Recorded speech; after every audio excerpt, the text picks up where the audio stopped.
Have you ever wondered what it feels like to stand on top of the world, and then realize you might never make it back down alive? In 1992, 6 lives were claimed on Mount Everest, not during the climb to the summit, but on the way down, when they thought the worst was behind them. 4 climbers from an international expedition, along with 2 Sherpas, never returned. Their deaths became one of the most haunting warnings in Everest history. This is not just a story about a mountain. It's about dreams that turned into nightmares, choices that spiraled into tragedy, and the terrifying power of nature when human ambition crosses its limits. Welcome to Ben Stories, where we uncover the most chilling and untold stories from the world's highest peaks. If you think you know Everest, wait until you hear this. By the early 1990s, Everest was no longer the untouched realm of myth it had once been. It was still deadly, still remote, but climbers from all over the world now saw it as a challenge within reach. Commercial expeditions were starting to take hold. Permits were opening doors for climbers who weren't necessarily hardened mountaineers, but had deep pockets and strong determination. That year, one particular international team gathered at base camp. They came from different countries, different cultures, but shared one obsession: standing on top of the world. Leading them was a seasoned guide who had already seen Everest's dangers up close. Supporting them, as always, were Sherpas, the backbone of Himalayan climbing, whose strength and loyalty often meant the difference between life and death. The team trained, acclimatized, and waited for their chance. The mountain is patient, and climbers must be too. Then, in May, a weather window opened, a small gap of opportunity to attempt the summit. Spirits soared. For them, this was the moment they had dreamed about for years. The ascent was grueling but manageable. They faced the familiar terrors: the Khumbu icefall with its shifting towers of ice, the thin, suffocating air above the South Col, the endless snow slopes that tested every ounce of stamina. But they pushed forward, one step at a time, oxygen hissing from their bottles, hearts hammering in the thin atmosphere. On summit day, they succeeded. Against the winds and the bitter cold, they reached the very top of the world, 8,148 meters above sea level. They hugged, they took photos, they allowed themselves a brief moment of triumph. Imagine the feeling: years of preparation, the pain, the danger, all of it finally rewarded. But mountaineering has a cruel rule: the summit is only halfway. And on Everest, the descent is where most deaths occur. As they turned their backs on the summit, clouds were already gathering. Weather can shift in the Himalayas faster than anywhere else on Earth. A storm was brewing, but they didn't yet realize how deadly it would become. The group began moving down in the fading light. Their oxygen supplies were running low. Some climbers were exhausted to the point of collapse, stumbling in the deep snow. The Sherpas did everything they could to keep the team moving, guiding them down the slopes. By evening, the wind picked up. The mountain began to roar. Visibility shrank to almost nothing. The safe path was swallowed in white. They were now caught in what every Everest climber fears: a blizzard above 8,000 meters. The international team tried to stay together, but the storm shredded their unity. Snow blasted their faces. The cold was beyond comprehension. Flesh could freeze solid in minutes. Even breathing became torture as their oxygen masks clogged with ice. One climber fell behind, barely able to walk. A Sherpa stayed with him, refusing to leave him alone. Another pair veered off course, disoriented by the swirling snow. Communication broke down. In the death zone, at that altitude, survival depends on speed and clarity, but the storm stripped both away. Night fell, and with it came the true horror. Temperatures plummeted. The storm raged on. The climbers were still high above Camp 4, still miles from safety. Some would not survive the night. By the time the storm cleared, Everest revealed its price. 4 members of the international team, along with 2 Sherpas, had perished in the blizzard. Their bodies remained on the mountain, frozen reminders of how quickly triumph can turn to tragedy. Those who survived staggered back to base camp, broken, frostbitten, and haunted. They had reached the summit, yes, but at what cost? The families of the lost climbers would never see their loved ones again. And for the Sherpa community, it was another painful reminder that their sacrifices are too often overshadowed by the ambitions of the climbers they support. This was 1992, but the questions remain. Why did they push forward despite the risks? Could they have turned back? Or was their fate sealed the moment they chose to climb? When climbers talk about Everest, they often say, the summit is optional, but the descent is mandatory. In 1992, this rule became painfully clear. After reaching the top, The international team should have been celebrating. Instead, they were fighting for survival. Their oxygen tanks were nearly empty. Some climbers had run out entirely, forcing them to breathe the thin, razor-sharp air of the death zone. Every step down felt like dragging a body made of stone. The Sherpas urged the group to keep moving, but exhaustion had hollowed everyone out.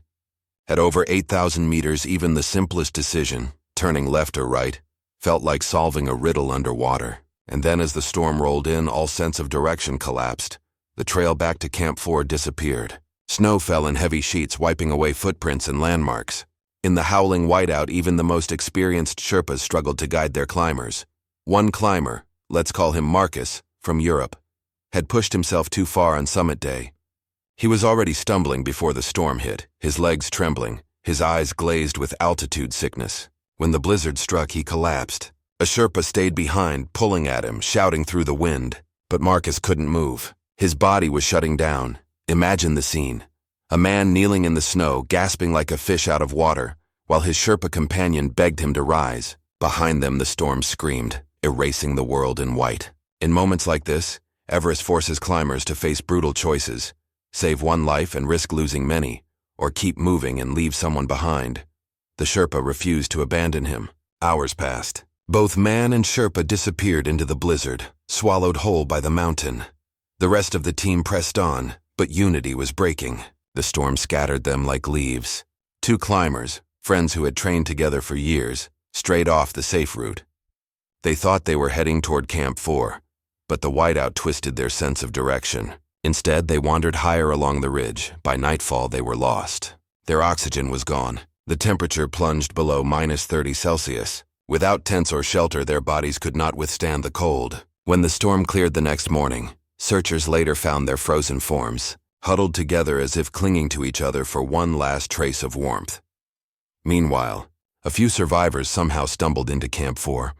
They were half-conscious, snow plastered to their goggles, skin already blackening with frostbite. They collapsed inside their tents, too weak to even remove their boots. One Sherpa who returned alive described the night as an eternity of death.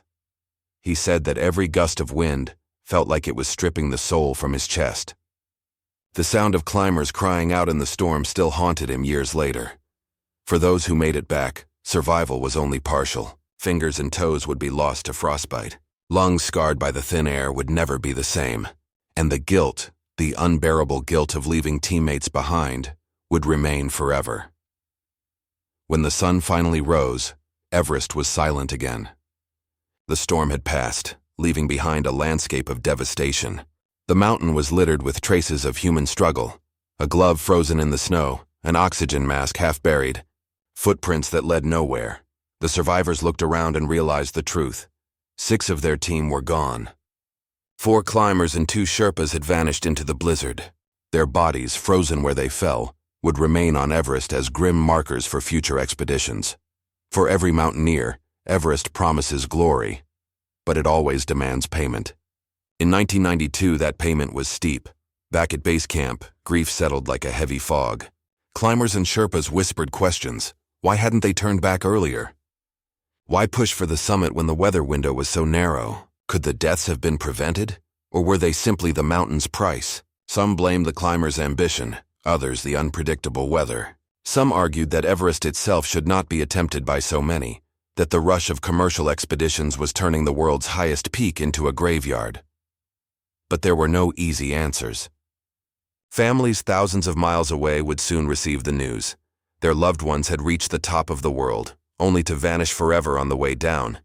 And yet, the tragedy of 1992 was not unique. Everest had claimed lives before, and it would claim many more after. Still, the deaths that year carried a haunting message, one that climbers today still struggle to heed.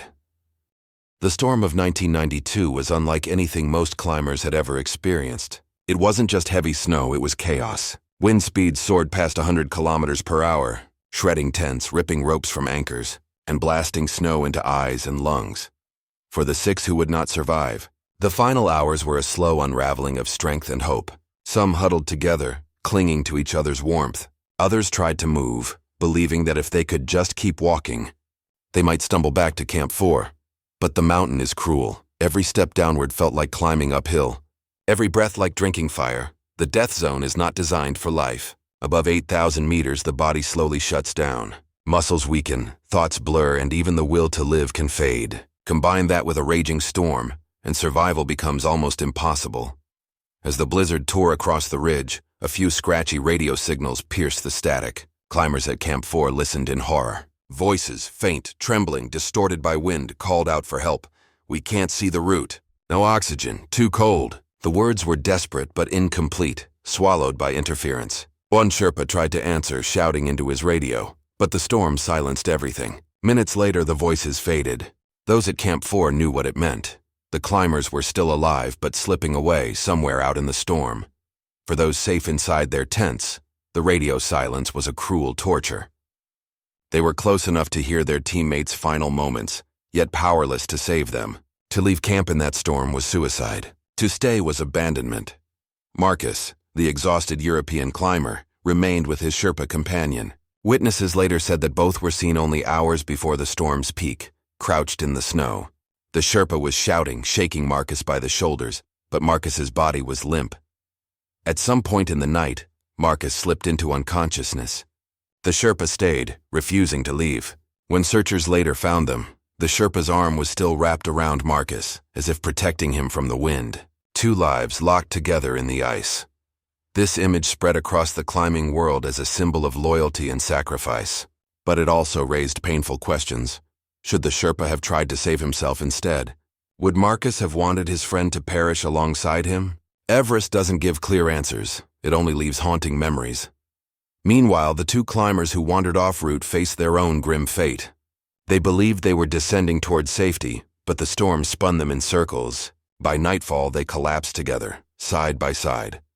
When their bodies were discovered days later, they were seated, leaning against each other, eyes frozen open. One still clutched an ice axe. The other had his arm around his partner's shoulder, as if holding him close until the very end. For their families, this discovery was both devastating and strangely comforting.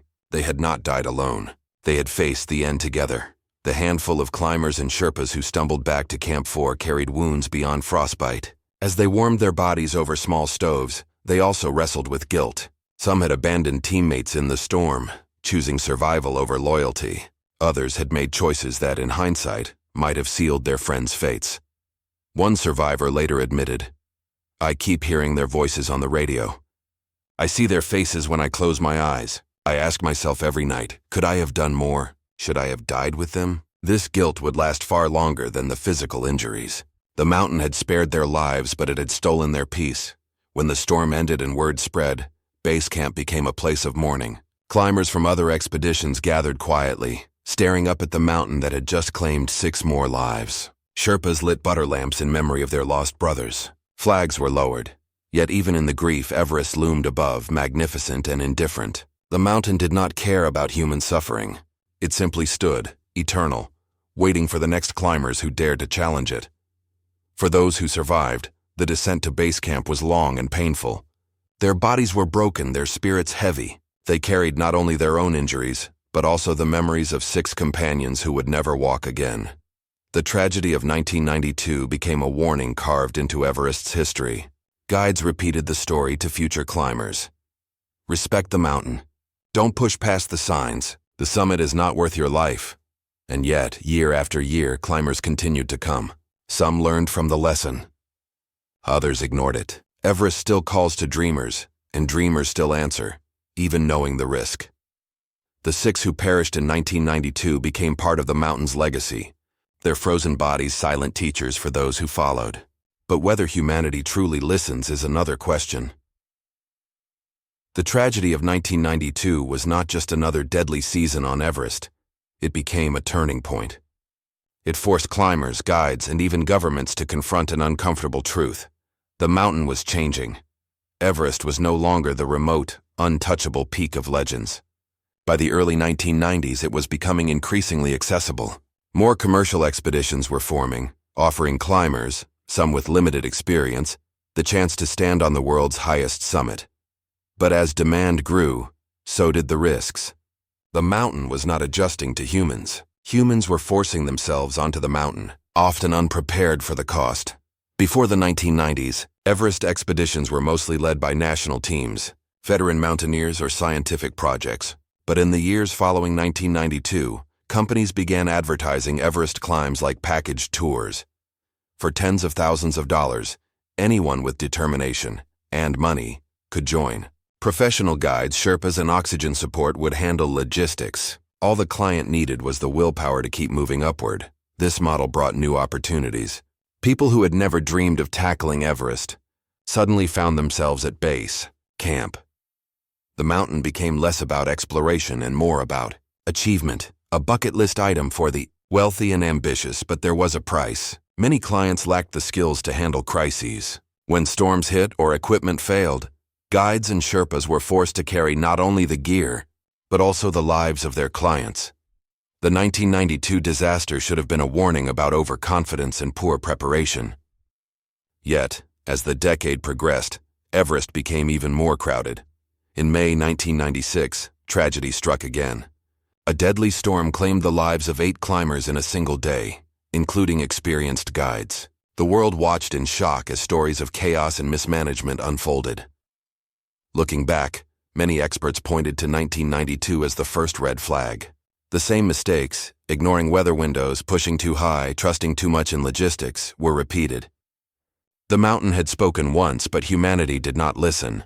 The tragedy also highlighted another uncomfortable truth. Sherpas bore the heaviest burden. They were the ones fixing ropes in dangerous sections, carrying loads twice their body weight, and rescuing clients in storms. In 1992, 2 Sherpas paid with their lives, staying loyal to their climbers until the very end. In the years that followed, Sherpa deaths continued to rise. While clients gained fame for reaching the summit, Sherpas often became invisible sacrifices.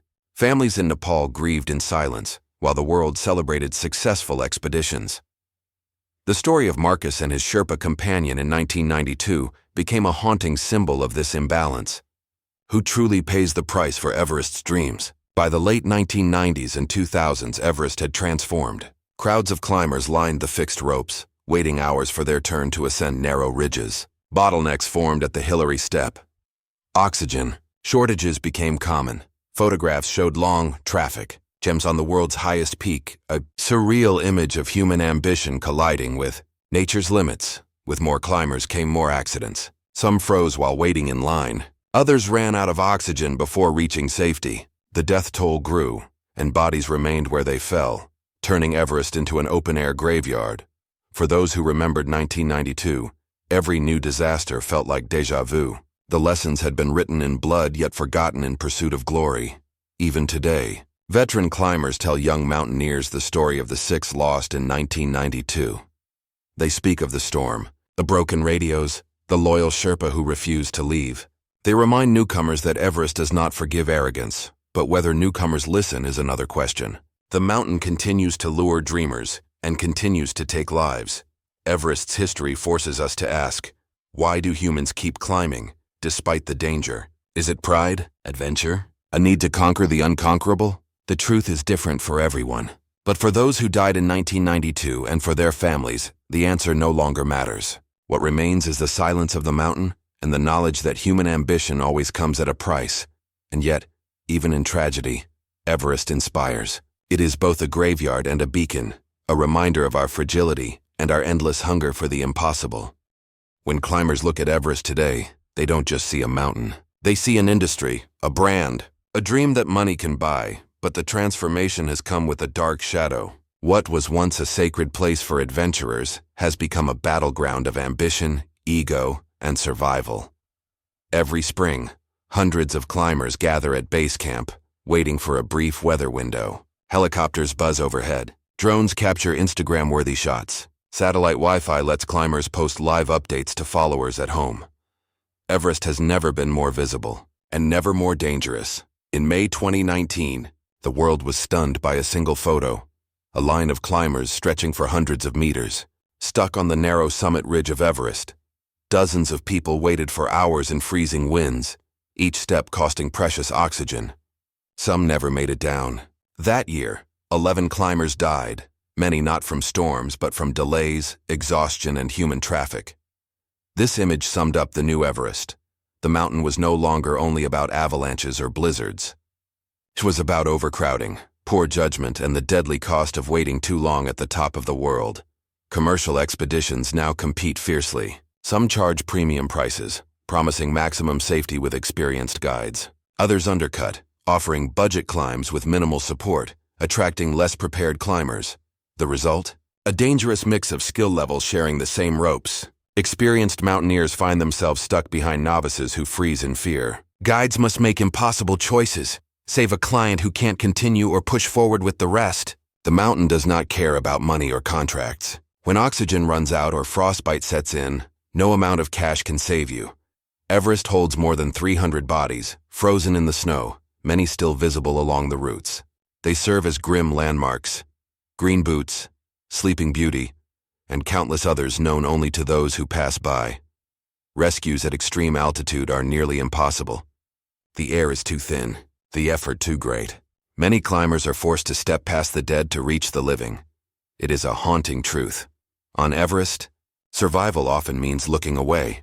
Modern climbers carry GPS, weather trackers, high-tech suits, and lighter oxygen bottles. Yet the risks remain. In 2014, an avalanche killed 16 Sherpas in the Khumbu icefall. In 2015, an earthquake triggered avalanches that swept through base camp, killing 22 people. Even with technology, Everest reminds us nature cannot be controlled, and for Sherpas the dangers have only grown. They continue to risk their lives fixing ropes, carrying supplies, and guiding clients who may not fully understand the cost of their dream. Every new disaster sparks debate. Should the Nepalese government limit permits? Should Everest be closed to inexperienced climbers? Should bodies be removed or left as warnings? But Everest is also Nepal's economic lifeline. Each climber pays thousands in fees, fueling the local economy. Restricting access could devastate communities that rely on the mountain, so the cycle continues. Year after year the queues form, the risks grow, and the mountain takes more lives. And yet through all the modern chaos, the voices of 1992 still whisper.